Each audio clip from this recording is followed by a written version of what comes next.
Channel பார்த்துட்டு இருக்க எல்லாருக்கும் வணக்கம். இன்றைக்கி நம்ம என்ன டாபிக் பார்க்க போகிறோம்னா, பாத்ரூம் டோரில் உப்பு தண்ணி யூஸ் பண்ணாங்கன்னா இந்த மாதிரி கரை படிஞ்சிருக்கும். ரொம்ப நாள் க்ளீன் பண்ணலனா கூட இந்த மாதிரி கரை படிஞ்சிருக்கும். இது ரொம்ப ஈஸியாக க்ளீன் பண்ணிடலாங்க. எப்படி க்ளீன் பண்ணுறது அப்படின்னு நான் இந்த வீடியோவில் சொல்கிறேன் பாருங்கள். இது வரைக்கும் நம்ம சேனலை சப்ஸ்கிரைப் பண்ணலைன்னா சப்ஸ்கிரைப் பண்ணிவிடுங்க. ஒரு டம்ளர் அளவுக்கு நான் நல்ல தண்ணி எடுத்திருக்கேன்.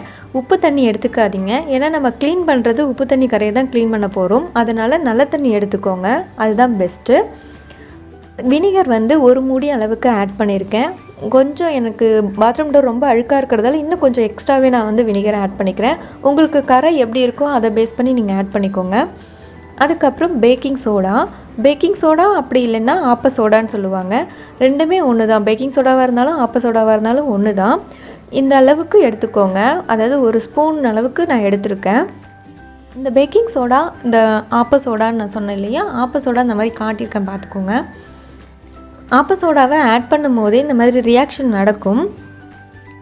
வினிகரும் பேக்கிங் சோடாவும் ஆட் ஆகிறதால தான் நமக்கு கரை ஈஸியாக ரிமூவ் ஆகுது.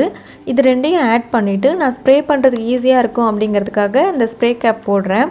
உங்ககிட்ட இந்த ஸ்ப்ரே கேப் இல்லை அப்படின்னா ஒன்றும் பிரச்சனை இல்லை. நீங்கள் ஸ்க்ரப்பர் இருக்குது இல்லைங்களா, அதை கூட நீங்கள் இந்த ஒரு கிண்ணத்தில் இந்த வாட்டரை மிக்ஸ் பண்ணிவிட்டு, இந்த மிக்சர்லாம் போட்டு மிக்ஸ் பண்ணிவிட்டு அதில் டிப் பண்ணி இந்த டோர் ஃபுல்லாக அப்ளை பண்ணுங்கள். இந்த டோர் பாருங்கள் எவ்வளோ கரையாக இருக்குது. இதை தான் நம்ம இப்போ ரிமூவ் பண்ண போகிறோம்.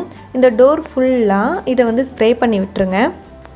நான் இதில் நுரை வர்றதுக்கு எதையுமே ஆட் பண்ணலை. உங்களுக்கு வேணும் அப்படின்னா சர்ஃப் கொஞ்சம் போட்டு ஆட் பண்ணிக்கோங்க. சர்ஃப் ஆட் பண்ணிங்கன்னா இந்த மாதிரி நுரை வரும். நான் மறுபடியும் கொஞ்சம் சர்ஃப் போட்டு ஆட் பண்ணி மறுபடியும் ஸ்ப்ரே பண்ணியிருக்கேன். ஏன்னா கரை ரொம்ப அதிகமாக இருக்கிறதால 2 வாட்டி நான் ஸ்ப்ரே பண்ணுறேன். ஃபுல்லாக ஸ்ப்ரே பண்ணிவிட்டு 1/2 அன் ஹவருக்கு அப்புறம் தான் அதை நம்ம தேய்க்க போகிறோம்.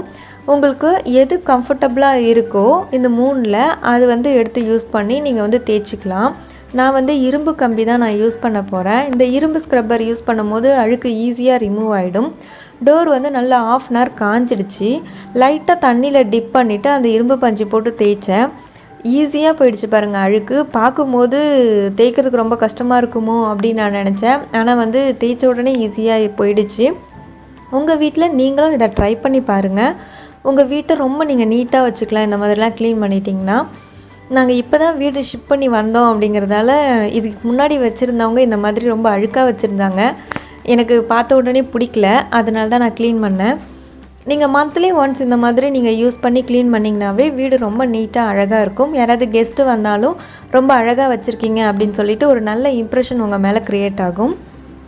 உங்களுக்கு வேறு ஏதாவது வீடியோ வேணும் அப்படின்னா கமெண்ட் பண்ணுங்கள். இந்த வீடியோ உங்களுக்கு பிடிச்சிருந்தா லைக் பண்ணுங்கள். இந்த மிக்சர் நம்ம டோருக்கு க்ளீன் பண்ணுறதுக்கு மட்டும்தான் யூஸ் பண்ணணும் அப்படின்னு இல்லை. டைல்ஸில் ஏதாவது கரை இருந்துச்சுன்னா கூட இதே நீங்கள் ப்ரொசீஜர் நீங்கள் ஃபாலோ பண்ணலாம். உங்களுக்கு அழுக்கு ஈஸியாக ரிமூவ் ஆகிடும். இருப்பதை வைத்து இன்பமாக வாழலாம். தேங்க்யூ.